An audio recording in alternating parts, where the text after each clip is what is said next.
So before we look into Genesis chapter 27 and look at this rather long story of how Esau and Jacob were the recipients of Abraham's blessing, and to be honest, a lot of shenanigans going on to get it.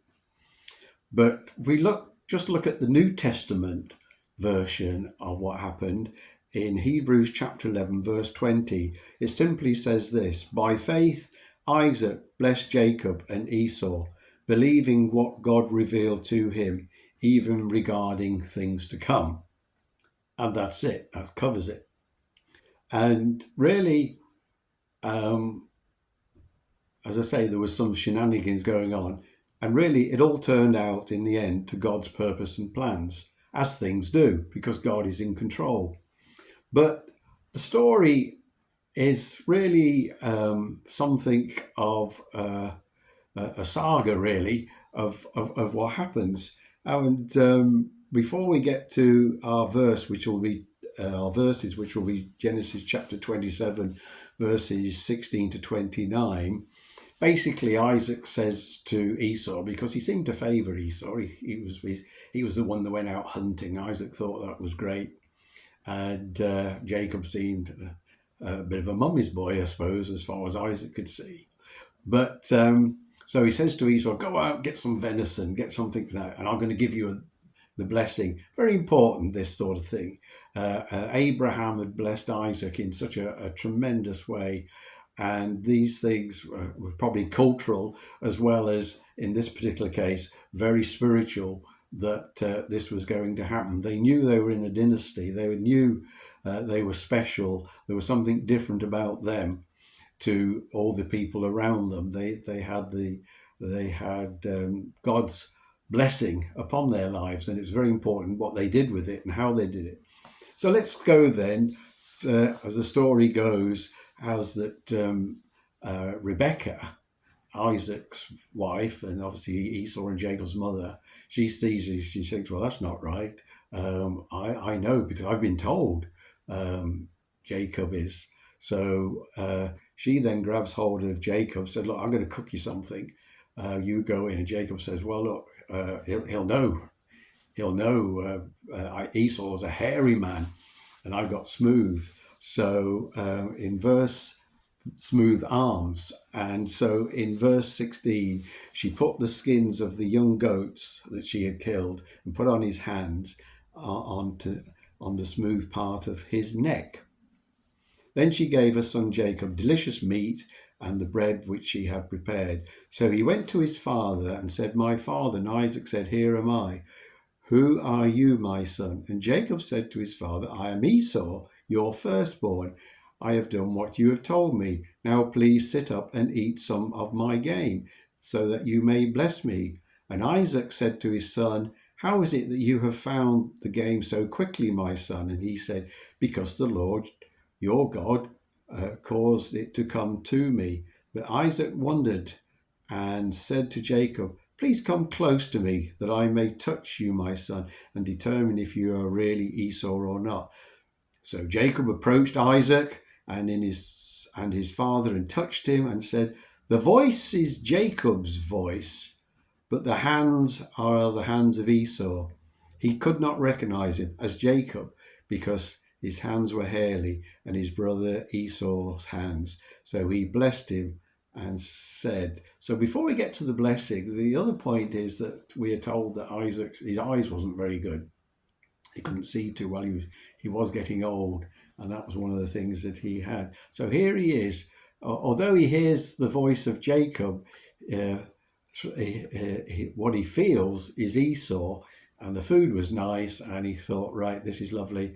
I'm going to go away. So this is the blessing that that he said. And Isaac said, bring your food to me, and I will eat some of your game, that I may bless you. And he brought it to him, and he ate it and brought to him, and he drank. And his father Isaac said to him, please come, my son, and kiss me. So he came and kissed him, and Isaac smelled his clothing and blessed him and said, the scent of my son Esau is like the aroma of the field which the Lord has blessed. Now may God give you the dew of heaven to water your land. All the fatness and fertility of the earth, the abundance of grain and new wine.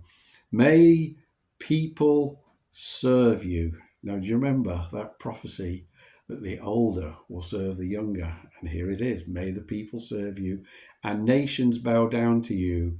Be Lord and Master over your brothers, and may your mother's sons bow down to you. May those who curse you be cursed, and may those who bless you be blessed. Well, there's a strong blessing, isn't it? And it was emphatic, and it normally, of course, this is reserved, as far as Isaac was concerned, and I presume tradition, for the oldest son. And so this is what he said, and this is what he gave him, and so this tremendous blessing. But then in Genesis chapter 27, verses 30 to 41, we find out what happens when Esau turns up. And as soon as Isaac had finished blessing Jacob, and Jacob had scarcely left the presence of Isaac his father, Esau his brother came in from hunting. Esau also made a delicious dish of meat, brought it to his father, said to him, "Let my father get up and eat some of his son's game, that he may bless me." Isaac his father said to him, "Who are you?" And he replied, "I am your son, your firstborn Esau." Then Isaac trembled violently, and he said, "Then who was the one who was just here, who hunted game and brought it to me? I ate it all before him, before you came, and I blessed him. Yes, and he, in fact, shall remain blessed." So this blessing, Isaac didn't say, "Oh, well, I made a mistake. Let's run the whole thing again. I thought it was you, Isaac." He'd given that blessing. Something about it. There's a spiritual thing. When God blesses, he blesses, and he can't take it back. And in the spiritual world, when we are blessed by God, we are blessed by him. And God doesn't make mistakes. And so here you have, and Isaac said, "Shall remain." So what does Esau say? When Esau heard the words of his father, he cried out with a great and extremely bitter cry, and said to his father, "Bless me, even me also, O my father." Isaac said, "Your brother came deceitfully and has fraudulently taken away your blessing for himself." Esau replied, Is he not rightly named Jacob, the supplanter? Now, here we come to what the meaning of Jacob is. The supplanter. Not a good name to have, is it? And so names meant something. Now, later on, that name gets changed, but at the moment, we've got Jacob, the supplanter. "For he has supplanted me these 2 times, and he took away my birthright." Do you remember when he came home and he was hungry, and Jacob had got this lovely, the Bible calls a mess of pottage, and smelt it, and Esau says, "Give it me," and Jacob says, "Give me your birthright." Well, it says, "No good to me, I'm going to starve and die." He so freely give it away. And we saw the New Testament interpretation that said, don't be like that evil one, Esau, who so quickly gave it away.